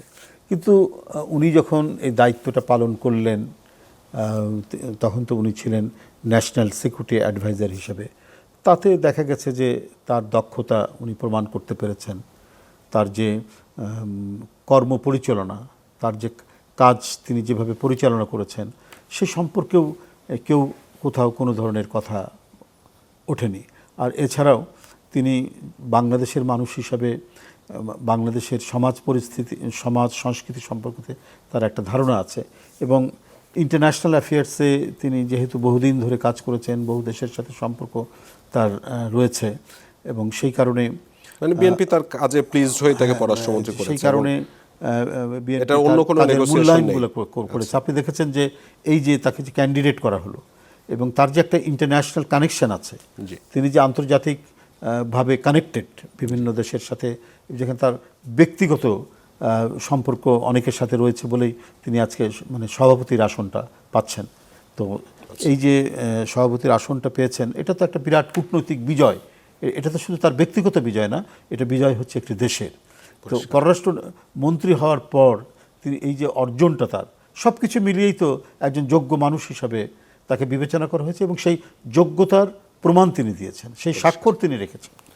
বিএনপির এই 180 দিনকে যদি আমি মূল্যায়ন করতে বলি আপনাকে, এই সময়ে মানে 180 দিন তো হয়েই যাচ্ছে 17 আগস্টে, বিএনপির সবচেয়ে বড় সাফল্য আপনি কোনটিকে বলবেন, আর সবচেয়ে বড় ব্যর্থতা কোনটিকে বলবেন? দেখুন, কি বলে যে আমি সাফল্য বলবো যে সোশ্যাল আপলিফটমেন্ট, সোশ্যাল কমিটমেন্ট যেগুলো রয়েছে, এই যে আপনার ফ্যামিলি কার্ড, তার কৃষক কার্ড, তারপরে হেলথ কার্ডের ব্যাপারে ঘোষণা, আপনার কি বলে যে বৃক্ষরোপণ, 250 মিলিয়ন আপনার বৃক্ষরোপণ করা হবে মানে 5 বছরে, এবং সেইটা ব্যাপকভাবে শুরু হয়েছে। বিভিন্ন শ্রেণী পেশার সংগঠন এই কাজের মধ্যে যুক্ত হয়েছে।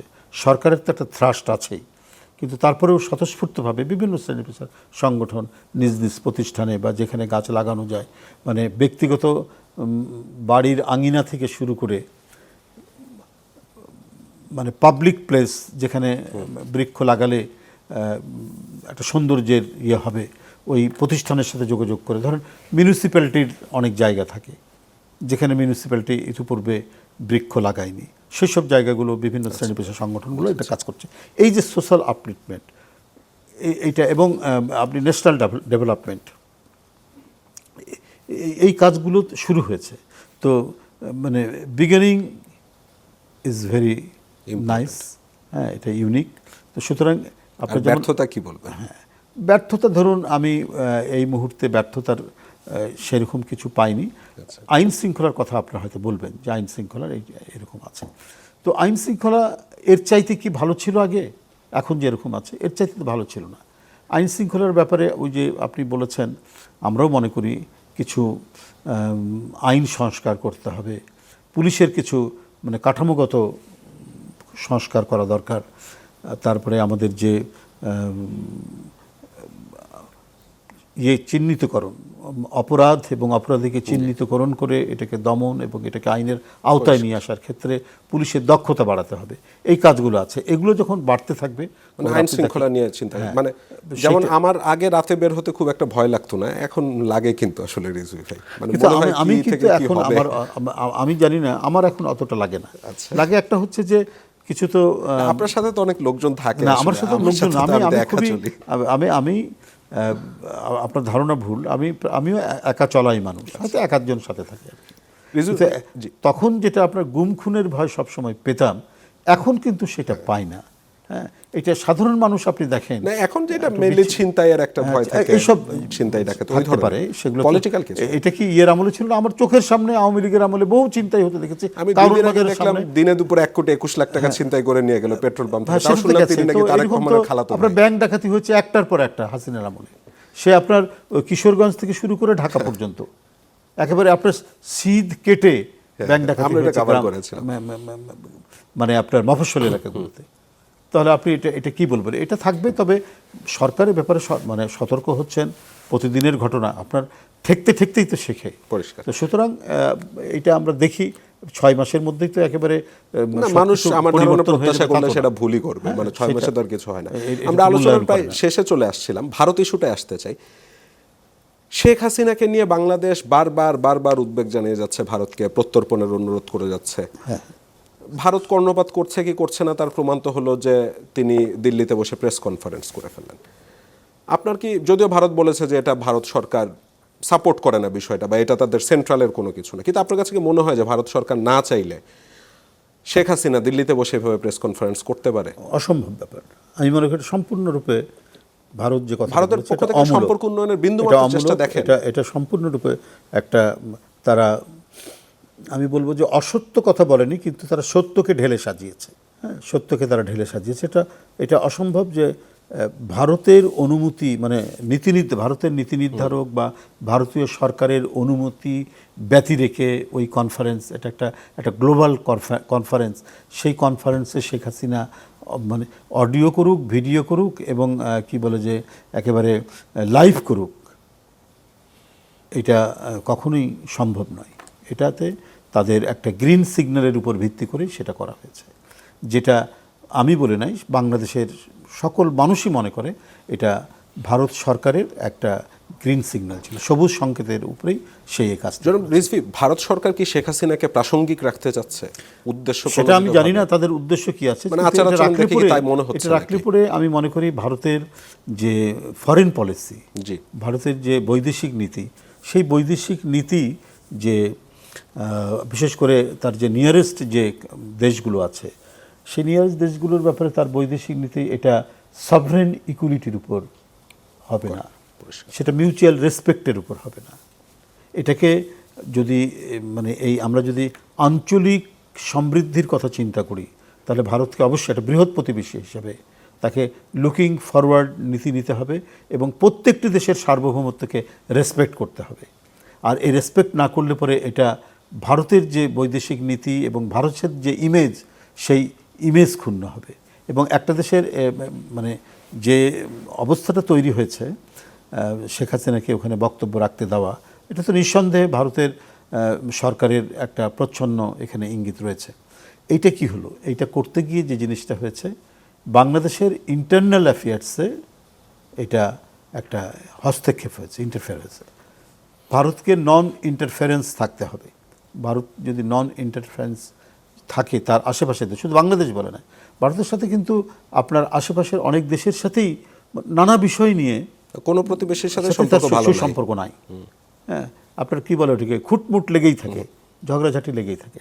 এটা আমার মনে হয় যে ভারতের যারা পলিসি মেক করেন, ভারতের যারা বিশেষ করে ফরেন পলিসি মেক করেন, তাদের কোনো ধরনের একটি ঘাটতি আছে, তাদের দৃষ্টিভঙ্গির ঘাটতি আছে, অথবা তাদের একটা সুদূর প্রসারী যে নীতি, যে ডমিনেট করা, এরা আমার মানে আধিপত্যের আওতায় থাকবে, কিন্তু এটা যদি মনে করে তাহলে এইটা ভুল করবে। ভারত তো একটা বৃহত্তম গণতন্ত্র, তার প্রতি মানুষের রেসপেক্টও আছে, আপনার কি বলে যে আন্তর্জাতিক সম্প্রদায়ের রেসপেক্ট আছে, কিন্তু সেই রেসপেক্টটা যদি সে ক্ষুণ্ণ করে এইভাবে আধিপত্যবাদী চিন্তা নিয়ে সে যদি তার বৈদেশিক নীতি প্রণয়ন করে, সেখানে ভারত অবশ্যই আন্তর্জাতিক সমালোচনার মুখে পড়বে। বলছিলাম যে আলোচনার প্রায় শেষে চলে এসেছি, কিছু ব্যক্তিগত প্রশ্ন আসলে করতে চাচ্ছিলাম। 1984-তে আপনি গুলিবিদ্ধ হলেন এবং ভেবেছিলেন বাঁচবেন না, কারণ গুলিটা পেট দিয়ে ঢুকে আপনার পিছনের স্পাইনাল কর্ডের পাশ দিয়ে বের হয়ে গেল এবং সারা জীবন আপনাকে সেই গুলির ক্ষত বয়ে বেড়াতে হয়েছে, বিভিন্ন সমস্যা আপনি ভুগেছেন। এর বাইরে কি কখনো মানে কি ধরনের সমস্যার পর আপনাকে ফেস করতে হয়েছে, এবং এর বাইরে কি কখনো মানে সেরকম মৃত্যু ভয় জেঁকে বসেছিল?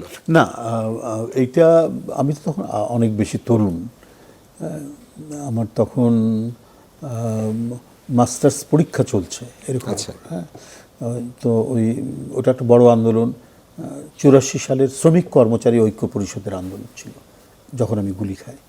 এবং আমার জীবনে দেখা, আমি যখন বড় হলাম, ইউনিভার্সিটিতে ভর্তি হলাম, যখন থেকে ছাত্র রাজনীতি শুরু করি, ওইটা হচ্ছে সর্ববৃহৎ সময় হরতালের। 48 ঘন্টা হরতাল ডাকলো শ্রমিক কর্মচারী ঐক্য পরিষদ।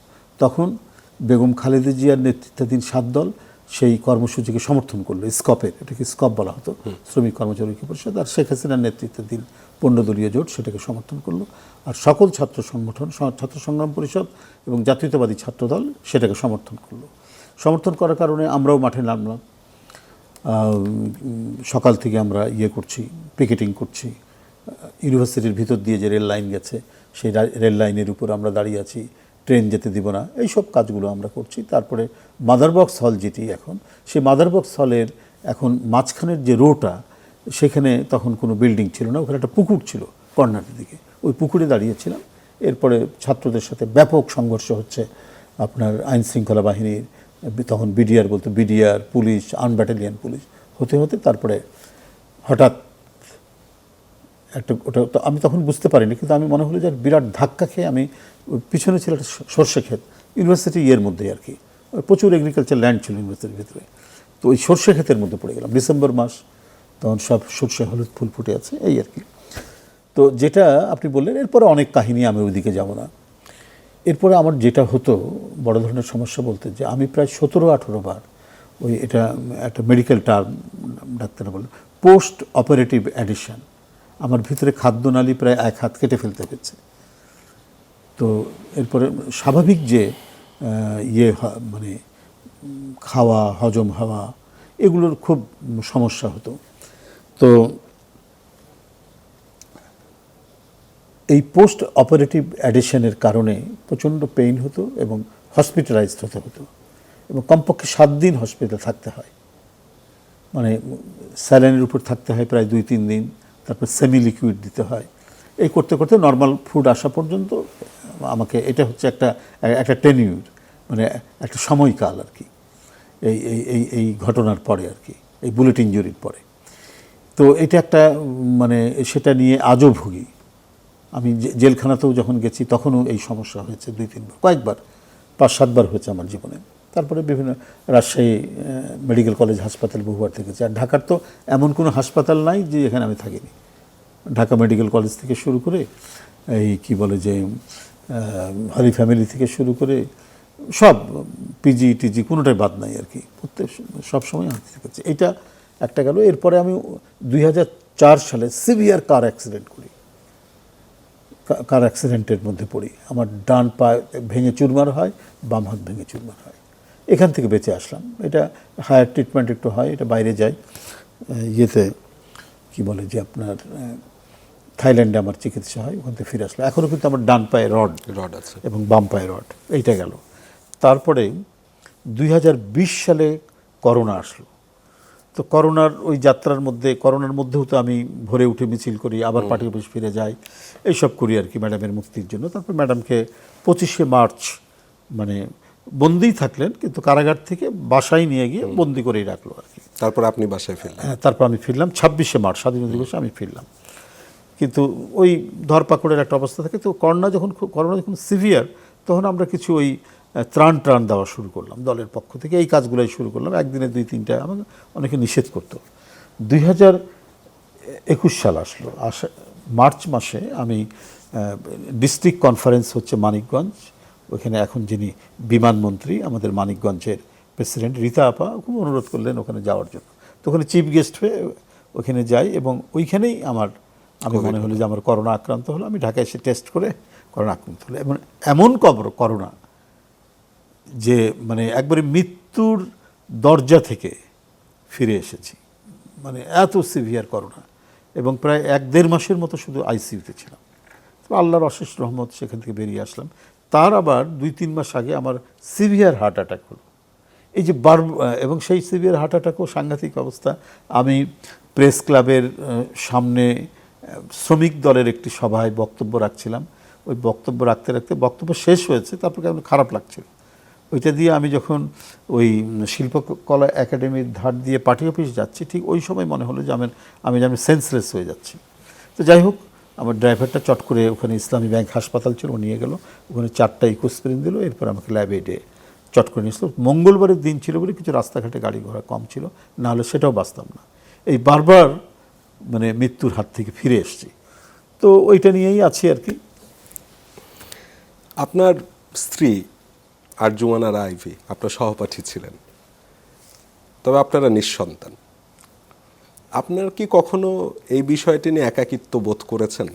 না, কখনোই করিনি এটা, কারণ আমাকে সামগ্রিকভাবে আমার স্ত্রী একজন আর একজনকে কমপ্লিমেন্ট করে। কমপ্লিমেন্ট এটা করেছেন, এবং এই যে মানে এই যে দুঃখের দিনগুলো আর কি, বিশেষ করে আন্দোলন, সংগ্রাম, বিপদ, আমি পার্টি অফিসে আছি জেনেও ডিবি এসে বাসায় কড়া নাড়াচ্ছে এবং হুমকি দিচ্ছে, এবং আমার মিসেস, সেও কিন্তু গভর্নমেন্ট অফিসার, তাকে হুমকি দিচ্ছে অত্যন্ত বাজেভাবে, আমি শুনতে পাচ্ছি, জানতে পারছি।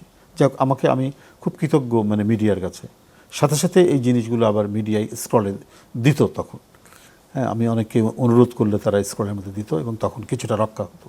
এইরকম একবার নয়, একাধিকবার এই ধরনের ঘটনা ঘটেছে, কিন্তু সে, আমি বলবো যে একবারই খুব সিরিয়াসলি এগুলোকে মানে হ্যান্ডেল করেছে, কোনো ধরনের অভিযোগ ছাড়া, কোনো ধরনের অভিমান ছাড়া সে এগুলোকে হ্যান্ডেল করেছে। এবং এই যে বিপদ, আমার কারণে বিপদ যে নেমে আসা, সেগুলোকে মানে সামাল দিয়েছে, একেবারে মুখ বুজে সামাল দিয়েছে। তো নিঃসন্দেহে এটা মানে এটাও একটা বড় প্রেরণা। রাজনীতি আমি করতে পারতাম না যদি এই সাপোর্টটা যদি না থাকতো। তো আপনি প্রচুর বই পড়েন আমি জানি, এবং জেলখানায় তো সব মিলায় 16 বার গিয়েছেন। ওইখানে যেমন পড়েছেন, সেই বিএনপির অফিসে যখন ছিলেন তখন পড়তেন। তো এখন কোনো বই পড়া হচ্ছে নাকি, বা আপনার প্রিয় বই কোনগুলা, এক দুইটার নাম বলা যায় নাকি? সব ধরনের বই যেটা পাই আর কি। আগ্রহ বেশি থাকে কিসে, নাকি মোটামুটি সবই পড়েন? ক্লাসিক উপন্যাস যেগুলো, সেগুলো পড়ি, পলিটিক্যাল লিটারেচারগুলো পড়ি। তারপরে এখন আবার আমি জিওগ্রাফির ছাত্র, অতটা ইন্টারেস্ট ছিল না। এখন আবার ওই যে কি বলে যে পরিবেশ এবং ক্লাইমেট চেঞ্জ নিয়ে আবার আমার নিজের সাবজেক্টের প্রতি আবার আগ্রহ জমেছে। আমি সেদিন এখন যেটা পড়ছি আন্ডারগ্রাউন্ড ওয়াটার। তো এই আন্ডারগ্রাউন্ড ওয়াটারের উপর একটা বই একজন শিক্ষক জাহাঙ্গীরনগর বিশ্ববিদ্যালয়ের, উনি আমাকে দিয়ে গেছেন, এটা পড়েছি। আর মানে জেলখানাতেই মানে অফুরন্ত সুযোগ পাওয়া যায় বই পড়ার, বাইরে অতটা পাওয়া যায় না। এই সারাদিন পার্টি অফিস, নেতাকর্মীদের আসা, কথা বলা করতে করতে ক্লান্তিও চলে আসে। তারপরেও আমি প্রতিদিন 1 ঘন্টা পড়ার চেষ্টা করি রাত্রেবেলা। এখনো করেন? হ্যাঁ, এখনও করি। তো সের মধ্যে হচ্ছে পত্রপত্রিকা তো ওই ইয়ের মধ্যে, রাস্তায় যেতে যেতে গাড়ির মধ্যে যতটুকু মানে পড়ার সুযোগ পাই ততটুকু পড়ি। আর বাইরে ওই আপনার সেটা ইকোনমিক্স হতে পারে, পলিটিক্যাল ইকোনমি হতে পারে, মানে পলিটিক্যাল ইকোনমিও আমার খুব ভালো লাগে আর কি। আচ্ছা। তারপরে আপনার সোশ্যোলজির বিভিন্ন বিষয় আর কি, এবং সেটা মানে ক্লাসিক, সব কিছুরই ক্লাসিক। যেমন সোশ্যোলজি এবং হিস্ট্রির যে আদি কিছু ধারণা, প্রায় 10th সেঞ্চুরি বা 11th সেঞ্চুরির দিকে ইবনে খালদুনের মুকাদ্দমা, এটা আমি জেলখানায় পড়েছি। হ্যাঁ, যেখানে মানে সমাজতত্ত্বেরও অনেক ধারণা আছে, এবং ইতিহাসেরও অনেক বিষয় সেখানে রয়েছে আর কি, অনেক ঘটনাগুলো। তো মার্কেজ আমার অত্যন্ত প্রিয় রাইটার। আচ্ছা। রবীন্দ্রনাথ আমার প্রিয় রাইটার। এদের অনেক বই পড়েছি, আর বিশেষ করে বিভূতিভূষণ, মানে আমি অত্যন্ত প্রভাবিত বিভূতিভূষণ। প্রিয় কবি কি তাহলে রবীন্দ্রনাথ বলা যেতে পারে? আধুনিক কবিদের মধ্যে তো নিঃসন্দেহে না, সব মিলিয়ে, সব যুগ মিলিয়ে আমার প্রিয় কবি জীবনানন্দ দাশ। আচ্ছা। নিঃসন্দেহে। রবীন্দ্রসঙ্গীতটা আমার খুব ভালো লাগে, রবীন্দ্রসঙ্গীত এবং ছোট ছোট গল্প। রবীন্দ্রনাথ তো সবই পড়া যায়, কিন্তু মানে রবীন্দ্রসঙ্গীতটা ভালো লাগে। আর কবিতা হচ্ছে আমি খুবই ভক্ত জীবনানন্দ দাশ। অনুষ্ঠানটা শেষ করতে যাচ্ছিলাম একটা অনুরোধ করে, সেটা হচ্ছে আপনার যদি কোনো প্রিয় কবিতা বা গানের 2টো লাইন যদি আমাদের দর্শকদেরকে শোনাতেন। রবীন্দ্রসঙ্গীতের একটা আমার খুব ভালো লাগে, সেটা হচ্ছে আকাশ ভরা সূর্য তারা। হ্যাঁ, এইটা। আরেকটা কি বলেন, কবিতা। কবিতা তো অনেক কিছুই আছে, সেটা হাই চিল, সোনালি ডানার চিল, জীবনানন্দ দাশের প্রত্যেকটা কবিতাই মানে ভালো লাগে। তারপরে আর রবীন্দ্রনাথের একটা কবিতা আছে পৃথিবী, মানে খুবই আমার কাছে মনে হয় আর কি দর্শন সমৃদ্ধ একটি কবিতা আর কি, তার যে পৃথিবী, এই কবিতাটা। আরও মানে এখন এই মুহূর্তে অত মনে পড়ছে না, মানে দেশ বিদেশের যে কবিতাগুলো, তো সেগুলোর যা যা পড়েছি বা আওড়াতম বিভিন্ন সময়। এখন তো নানা অসুখ বিসুখ, অ্যাক্সিডেন্ট সব মিলিয়ে অনেক কিছু ভুলেও যায় আর কি। তো আমার এই কারণে একাকিত্ব কখনো আমাকে পীড়া দেয় না, একাকিত্বই কখনো আমাকে খারাপ লাগেনি। জেলখানায় অনেকে দেখতাম ছটপট করতে কবে বেরোবে কবে বের হবে এই নিয়েই চিন্তিত থাকতে, কিন্তু আমি একবারে মগ্ন হয়ে আমার স্ত্রীকে বলতাম বা আমার পরিচিত যে ঘনিষ্ঠ ছেলেরা যারা আছে আমার দলের ওদিকে বলতাম, লিখে দিতাম বাসা থেকে কোন কোন বইগুলো আনতে হবে, তারা আমাকে আমাকে আমার স্ত্রী, আমার সহধর্মিণী এবং আমার ঘনিষ্ঠ যে মানে সহকর্মীরা আছে তারা আমাকে এটা সরবরাহ করতো আর কি। একাকিত্ব পীড়া দেয় না, তাহলে কোন বিষয়টা পীড়া দেয়? না, আমি মনে করি যে সব দিক থেকেই আমি আসলে আমি নিজেকে সুখী মনে করি। আচ্ছা। হ্যাঁ, সুখী মনে করি যে একেবারে যে বিশাল প্রাসাদে থাকা, প্রচুর ব্যাংক ব্যালেন্স থাকা, টাকা থাকা, হ্যাঁ, এবং এই বৃত্তের মধ্যে দিয়ে হেঁটে যাওয়া, সেটা আমাকে কখনো আকৃষ্ট করে। কিন্তু মনের দিক থেকে সুখ, যে সারাদিন কাজ সেরে বাসায় ফিরে কিছু পত্রিকা পড়ব, কিছু বই পড়ব বা একটু গল্প করব পরিবারের সদস্যদের সাথে, এর চাইতে আর বড় কি সুখ হতে পারে? এখন ধরেন কোনো কারণে কেউ যদি মানে পরিবারের কেউ, সে ভাগ্না ভাগ্নি হোক, ভাতিজা ভাতিজি হোক, কেউ যদি ডিরেইলড হয়, সে যদি অন্যদিকে ধাবিত হয়, তখন তো খারাপ লাগতো। কিন্তু আল্লাহর রহমতে সেই ধরনের মানে নিজের ভাইয়ের ছেলে মেয়ে বা বোনদের ছেলে মেয়ে প্রত্যেক, কেউ আহ্বরই কিছু না, প্রত্যেকে লেখাপড়া করেছে, ইউনিভার্সিটি থেকে পাশ করেছে, মধ্যবিত্ত, সরকারি বেসরকারি চাকরি করে, জীবন নিয়ে দুঃখবোধ নেই। হ্যাঁ, সেই কারণে আসলে এখন ওই ধরনের দুঃখবোধ নাই। যদি দেখতাম যে এইখানটা একটা বড় ধরনের মানে গ্যাপ হয়েছে, আমি রাজনীতি করেছি অথচ ওদের সময় দেয়নি, কিন্তু সময় দিতে পারিনি, কিন্তু দিতে পারিনি বলে তারা যে থেমে থেকেছে তা হয়নি, তাদের সাধ্য অনুযায়ী এবং একটা সমাজে মানে নিজেকে মোটামুটি শিক্ষিত হিসেবে পরিচয় দেওয়ার মতো সে শিক্ষাটা অর্জন করতে পেরেছে আমার নিজের বোনের ছেলেমেয়েরা, ভাইয়ের ছেলেমেয়েরা। জনাব রুহুল কবির রিজভী, আপনাকে অসংখ্য ধন্যবাদ, আমাদেরকে এতক্ষণ সময় দিলেন। আপনার সুস্বাস্থ্য কামনা করছি, দীর্ঘায়ু কামনা করছি, এবং আগামীর যে রাজনীতির পথচলা সেখানে বিএনপি সঠিক পথেই থাকবে এমনটাই প্রত্যাশা রেখে অনুমতি দিলে আজকে অনুষ্ঠানটা এখানে শেষ করতে যাচ্ছি। না, নিঃসন্দেহ আপনাকে এবং আপনার এই টেলিভিশনের সমস্ত পরিবারের সদস্যদেরকে এবং আপনাদের দর্শকদেরকে আমার আন্তরিক প্রীতি এবং শুভেচ্ছা।